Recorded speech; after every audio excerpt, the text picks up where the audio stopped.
Hello and welcome to my video blog for Sunday, November 28th. I don't know about you, but I am absolutely stuffed from all that Thanksgiving feasting. You know, the turkey, the cakes, the pies, and yes, Sarah Palin. That's right. This Palin overdrive continued last week despite it being a holiday, thanks to Bristal Palin. Now, Bristal was on Dancing with the Stars Monday and Tuesday, and the week before, there was a man who actually shot his television when Bristal beat out Brandy to actually make it into the finals. But all flat screen plasma televisions all over the country were spared this week as Bristal came in third place. But that didn't stop Mama Palin from hailing her assault on the media, and that she's still promoting her book, her television show, and now Christine O'Donnell.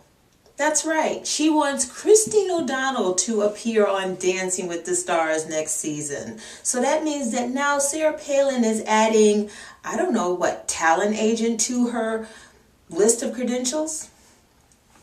Now, maybe Sarah hasn't actually read her book, because in her book, she actually criticizes Barack Obama for all that talentless people who are out there singing on American Idol.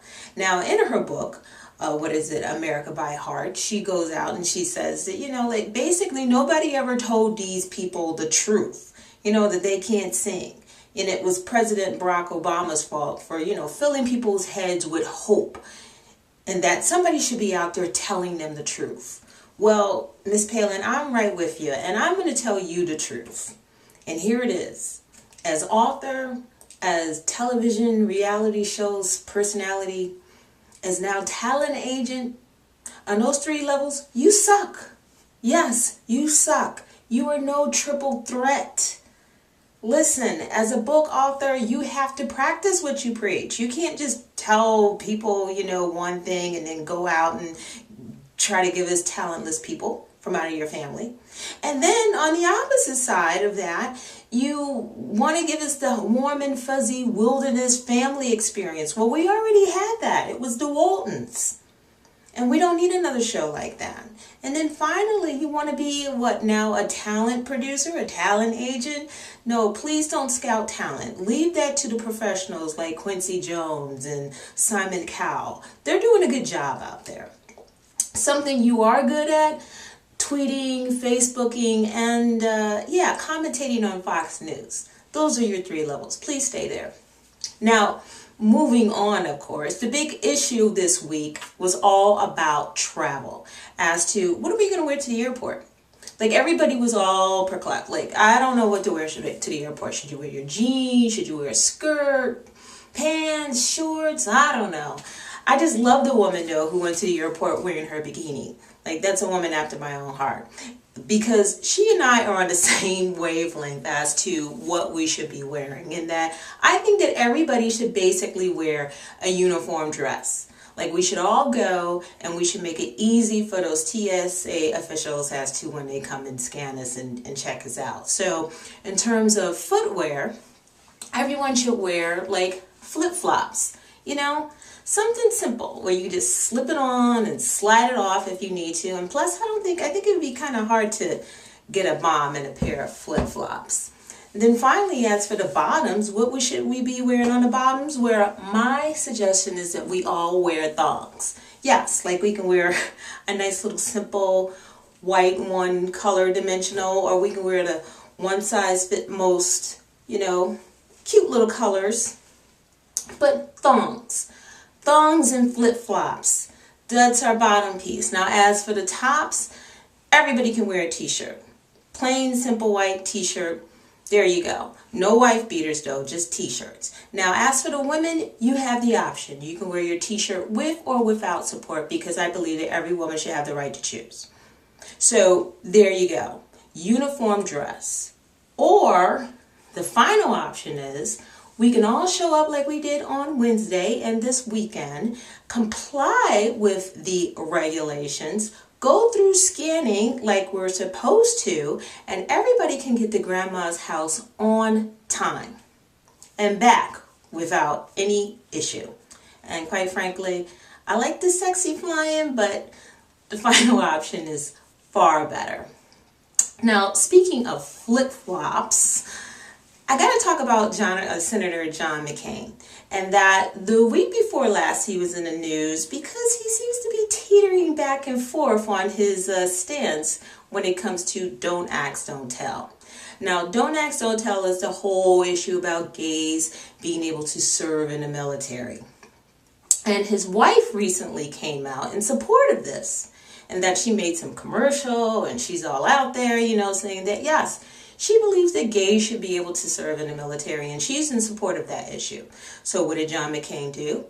Well, he basically supported his wife because he understands that a happy wife equals a happy life. So he supported his wife. But as he was doing that, he was reminded, psst, psst, John, the Republican Party does not support the whole don't ask, don't tell, and that they're really looking to maybe overturn that in some ways. So, he had to maybe go back and reframe his position. So there he was, teetering back and forth, supporting his wife, but then at the same time being against don't ask, don't tell. And may I remind you that the last guy who swayed and tried to play the middle was Humpty Dumpty. And we all know what happened to him because he eventually fell off the wall and became a breakfast sandwich or a 90s dance sensation, depending upon what era you grew up in.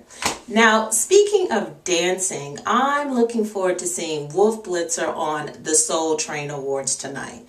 This is where he actually goes out and he does the Dougie. Now, I don't know how to do the Dougie, but I'm looking forward to seeing Wolf show us all how to do it.